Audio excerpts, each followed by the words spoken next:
안녕하십니까. 하나원 문학관 TV를 진행하는 손흥섭 시인입니다. 시청자와 문인 여러분, 오늘도 함께해 주셔서 감사합니다. 오늘 주제는 예고한 대로 제25화 하나원 시인의 자작시에설 황토길입니다. 오늘은 14번째로 고 하나원 시인의 시 추일기, 추야 원한이라는 시 두 편에 대하여 하나원 시인의 자작시에설 황토길을 바탕으로 살펴보도록 하겠습니다. 먼저 추일기 시낭송을 진행자의 목소리로 들어보시겠습니다.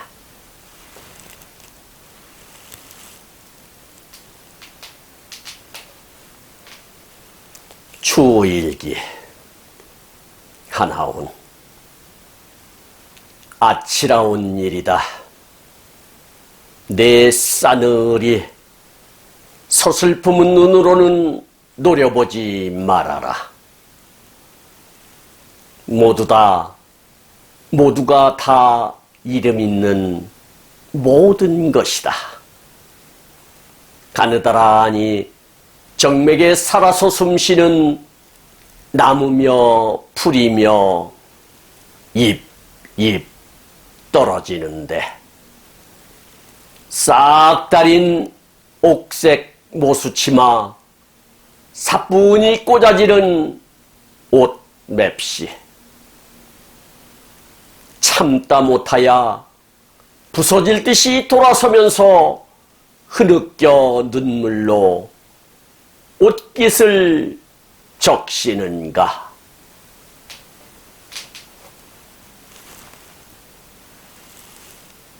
하나원의 시 추일기 잘 들어보셨나요? 그렇다면 시를 지으신 하나원 시인은 어떻게 이 시를 탄생시켰는지 들어보시도록 하겠습니다. 내가 거리에를 나가면 안 쳐다보는 사람이 없다. 남녀노소를 막론하고 나를 쳐다본다. 더욱이 젊은 여자들이 더하다. 그냥 보는 것이 아니라 뚫어지게 쳐다보는 시선이란 싸늘한 칼날과도 같다. 물론 말할 것도 없이 나의 얼굴이나 모습이 시각적인 미와는 엄청난 상반되는 추한 얼굴과 모습을 하고 있다. 누가 쳐다보지 않아도 열등감에 어쩔 줄 모르고 있는 나에게 쳐다보는 시선을 저주하고 싶고, 나는 이 시선이 아치라워서 언제나 고개 숙이면서 땅만 보고 다닌다. 지금 이 시에서는 싸늘하고도 칼날 같은 여인의 시선과 저주하는 그런 시선을 던져주는 그 여인에 대한 그지없이 미움이 치밀고 또 사랑하고 싶은 눈물에 흐느끼면서 옷깃마저 적시는 청춘의 애달픔을 노래한 시이다. 나는 문둥병에 걸리지 않았더라면 싹 달인 옥색 모시치마의 옷맵시가 아름다운 여인과 사랑하였을 것이고, 청춘의 무지개 같은 아롱진 행복에 있었을 것이다. 생각할 때 흐느껴지지 않을 수 없는 일이다. 제1연은 칼날 같은 시선이 너무도 아치라우니 그 눈총만은 제발 그만두라는 것이다. 제2연은 아무리 문둥이 몸이지만 그렇게 업신여기진 말아라. 아무리 보잘것없는, 아니 사람이 아니고 나무며 풀이며 하는 것이 뚝뚝 떨어지는 것이지만 모두가 이 세상에 태어난 이유와 의의가 있는 까닭이 있다. 존재하는 것이 그 이유가 있는 것이니 업신여기지 말 것이다. 제3연은 당신의 시선에서는 보잘것없는 것이지만 나는 당신의 싹 달인 옥색 모시치마, 사뿐히 꽂아지른 옷맵시에는 그지없는 사랑마저 치솟아온다. 어찌 이런 마음이 싹트는 것일까? 아름다운 여인이며 그대들의 시선은 시인들이 얼마나 신비화시켰는지 알 것이다. 별이라 하였고 호수라 하였고 사랑이라 하였지 라고 하나원 시인은 해설하고 있습니다. 여러분, 일연 일행에 아치라운이란 생소한 단어가 있는데요. 그 뜻을 아시겠습니까?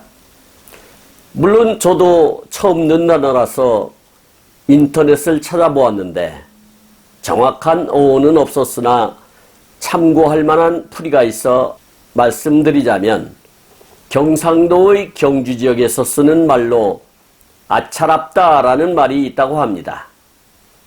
날카로운 금속 등으로 철판을 긁을 때 나는 소리를 들으면 이가 아리는 것 같고 몸이 오싹하게 전율을 느끼는 경험을 하게 되었는데 이럴 때 아치랍다라는 표현을 쓴다고 합니다.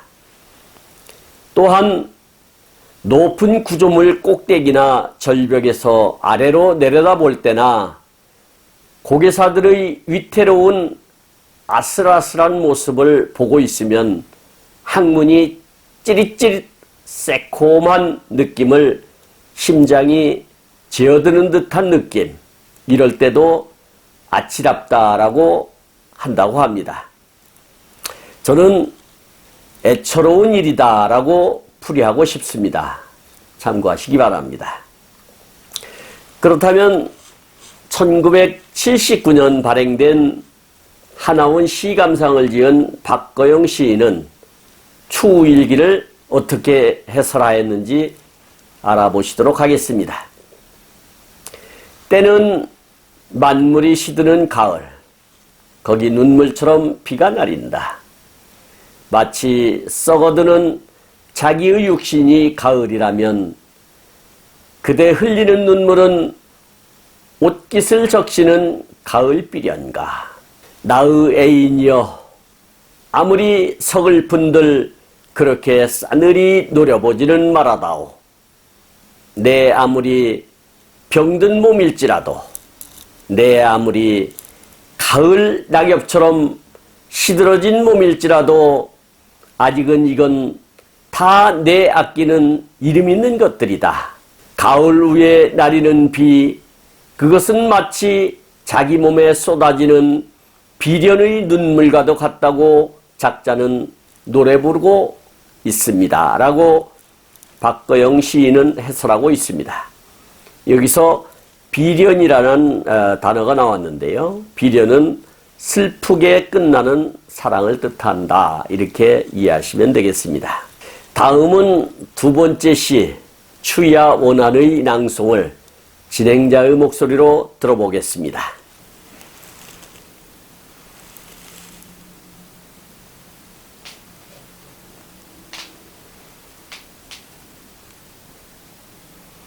추야 원한.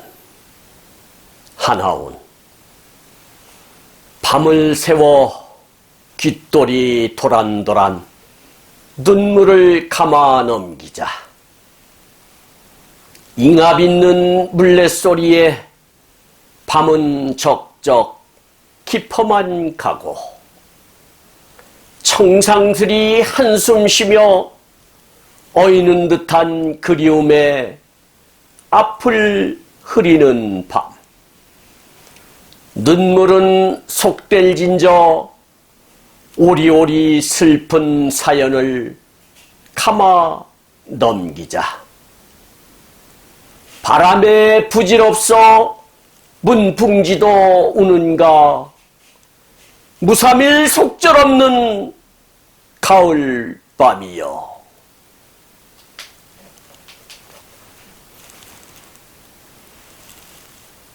하나운의 시 추야 원한, 잘 들어보셨나요? 여러분, 추야 원한이란 시 제목에서 뭔가 섬뜩함을 느끼지 않으셨나요? 추야는 가을 추자에 밤 야자를 써서 가을 밤을 말하겠지만 원한이란 단어가 함께하니 말입니다. 원한은 억울하고 원통한 일을 당하여 원망과 한이 응어러진 마음을 뜻하는데요. 이 추위야 원한은 가을밤에 물레질하는 어머니의 모습을 보면서 한 맺힌 어머니를 그린 것으로 보입니다. 그의 자서전 나의 슬픈 반생기 62페이지를 보면 이렇게 쓰여 있습니다. 아버지는 아들인 나를 말미암아 집안이 젖담은 것을 생각하며 화가 치밀어 미칠 것 같다고 하시면서 아버지는 아버지대로 고통 끝에 딴 살림을 하신다. 세상의 남성이란 혼자 살 수 없는 족속인가? 아버지는 나보다도 나이 어린 젊은 여자를 얻고 새로운 가정을 꾸미고 있다는 것이다. 어머니는 어머니대로 딴집살이를 하는 아버지를 원망하며 바가지를 긁는다는 것이었다. 나 듣는 데는 이런저런 이야기는 하지 않으나 여동생들이 나들이를 올 때면 저런 병신을 나한테 맡겨놓고 당신은 당신대로 오불관이라고 불편을 하신다는 것이었다 라고 고백하고 있습니다. 여기서 저런 병신을 얘기한 것은 바로 하나운을 지칭한 이야기입니다. 그리고 오불관이라는 단어가 나왔는데 오불관은 상관없이 나랑 상관없이 그런 뜻입니다. 그렇다면 하나운 시인은 추위와 원한에 대하여 어떻게 해설하는지 알아보겠습니다. 어머님의 영혼의 아름다운 슬픔은 눈물이 없어도 눈물보다는 더한 눈물이 있을 것이다. 어머니의 눈물과 가을밤의 귀뚜리 울음과 물레소리와 문풍지 소리를 연관시키는 이미지를 불러본다. 밤은 벌써 새날이 다가온다. 한밤중 울고 난 귀뚜라미 울음은 한결에 끓는다. 바깥은 밤과 새벽을 가르는 바람이 불어댄다. 나는 이 밤을 무엇 때문에 세웠을까?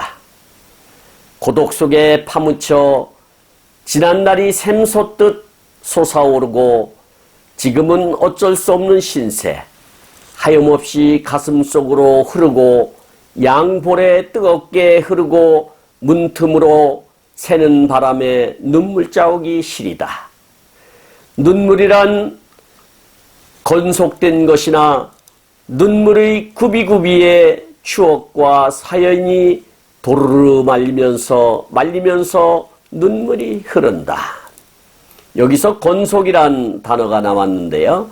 건속은 맑은 힘줄 섬유가 결합 조직에 둘러싸여 묶음을 이룬 것을 말하나 여기서는 메마른 눈물을 뜻하는 것으로 보입니다. 창문의 문풍지가 바람에 잉잉 운다. 무슨 생명이 있는 영혼같이 내 마음의 서러움을 우는 것 같다. 나는 한없이 어머니의 옛날이 그리워지고 밤새도록 눈물을 귀뚜라미와 더불어 삼키면서 덧없는 사람의 일생을 생각한다. 이 밖에 추석달에서 또 그리운 어머니의 해상을 읊은 시가 있다. 가을밤에 어머니와 나와의 해상을 또 어머니의 그리움, 가을밤에 있는 풍류 속에서 찾고 여기에 눈물과 울음의 시를 읊어본 것이다. 어머니의 그리움, 이것은 눈물뿐이다 라고 해설하고 있습니다. 여기서 풍류라는 단어가 나왔는데요. 풍류는 풍치가 있고 멋스럽게 노는 일, 이런 것을 풍류라고 합니다. 그러면 1979년 발행된 하나운 시감상을 지은 박거영 시인은 추위와 원한을 어떻게 해설하는지 알아보겠습니다. 이 세상에서 오직 한 사람, 자기를 아껴주던 이 어머니, 이 시인에게 있어 그 어머니에 대한 애착과 그리움은 남유달리 더한 데가 있으리라. 가을, 귓돌이 우는 밤이면 옛날 물레 앞에 앉아 잉압 있던 어머니의 모습이 눈물과 함께 떠오른다. 여기서 잉아라는 단어가 나왔는데요. 잉아는 배틀의 날씨를 엇바꾸어 끌어올리는 맨 굵은 실을 뜻합니다. 밤을 새워 귓돌이 도란도란 눈물을 감아 넘기자, 이렇게 노래했는데요. 작자는 여기서 청상스리 한숨 쉬며 어이는 듯한 그리움에 눈물로 앞을 흐린다. 그 눈물을 어머니가 돌리는 물레에다 감아 넘기고 저 귓돌이처럼 도란도란 맑은 울음을 울자고 한다. 눈물 한 방울 흘리지 않는 맑은 우물을. 눈물은 속되다. 아니 슬픈 사연까지도 속된 일이니 오리오리 그것들도 물레에다 갈아 넘기고 오직 저 귓돌이와 같은 맑은 울음을 울자고 한다. 여기서 오리오리라는 단어가 나왔는데요. 오리오리는 여러 오리의 하나하나를 뜻하나 여기서는 이것저것 모두를 뜻하는 것으로 보입니다. 가을밤 물레 돌리던 어머니의 모습, 그것은 영원히 지워지지 않는 작자의 영혼에 아로새겨진 성스러운 한 폭의 그림이다 라고 박거영 시인은 해설하고 있습니다. 지금까지 함께 하신 시청자와 문인 여러분 감사합니다. 제가 하나원 문학관 TV를 방송하는 이유는 고난과 역경을 딛고 문학의 꽃을 피우신 하나원 시인을 널리 알리기 위해서입니다. 여러분의 주변이나 하나원 시인에 관심 있으신 분께서는 인터넷 포털 다음의 카페에서 하나원 문학관을 검색하여 가입하시면 고 하나원 시인에 대한 다양한 자료를 접할 수 있으며 많은 시인과 문학활동을 함께 할 수 있습니다. 그리고 유튜브에서 하나원 문학관 TV를 검색하시면 하나원 시인의 진면목을 발견하실 수 있습니다. 오늘도 함께 하시어 고맙습니다. 다음은 제26화 1958년 신문의 7월호에 수록된 산문 큰 코 다친다와 1959년 8월 20일 신문의 8, 9월호에 수록된 영원한 민족의 서정시, 부제로는 소월의 시를 말하다 라는 하나원 시인의 글 2편을 소개하도록 하겠습니다. 감사합니다. 진행의 손흥섭이었습니다.